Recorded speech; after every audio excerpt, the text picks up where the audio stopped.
En tout cas, l'autre sujet qui nous intéresse ce lundi, c'est ce grand rassemblement qui s'est déroulé durant le week-end des témoins de Jéhovah à Villepinte, aux portes de Paris. Oui. Alors, gros rassemblement, des milliers de témoins de Jéhovah, 23 000, 25 000 selon les chiffres, au parc des expositions de Villepinte, au programme des discours, des représentations bibliques, mais aussi une cérémonie de baptême de dizaines de fidèles. On le voit là sur cet article de Libération. Si les médias ont beaucoup parlé de ce rassemblement, c'est surtout parce qu'il intervient 3 semaines seulement après une décision favorable de la Cour européenne des droits de l'homme en faveur des témoins de Jéhovah.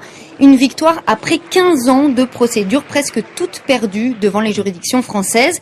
C'est notamment ce que souligne Libération. L'affaire concernait un dossier très complexe de redressement fiscal.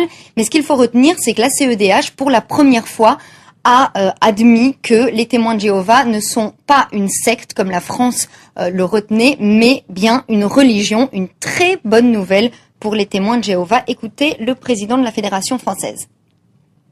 La décision de la Cour européenne des droits de l'homme donne raison aux témoins de Jéhovah et de ce point de vue, elle nous donne tout à fait satisfaction. Pour la première fois de son histoire, la France a été condamnée pour atteinte à la liberté de religion. C'est sans précédent. C'est donc une nouvelle victoire pour les témoins de Jéhovah. En fait, c'est la deuxième ces derniers mois puisque en mai, la Cour administrative d'appel de Paris avait autorisé la présence d'aumôniers des témoins de Jéhovah en prison.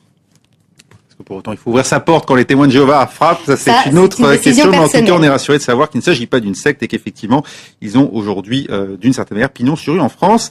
Rien à voir avec un phénomène céleste ou paranormal, mais certains Bretons qui ont pu croire à une apparition divine la semaine dernière en Bretagne. Une météorite qui a traversé le ciel, c'était mardi dernier.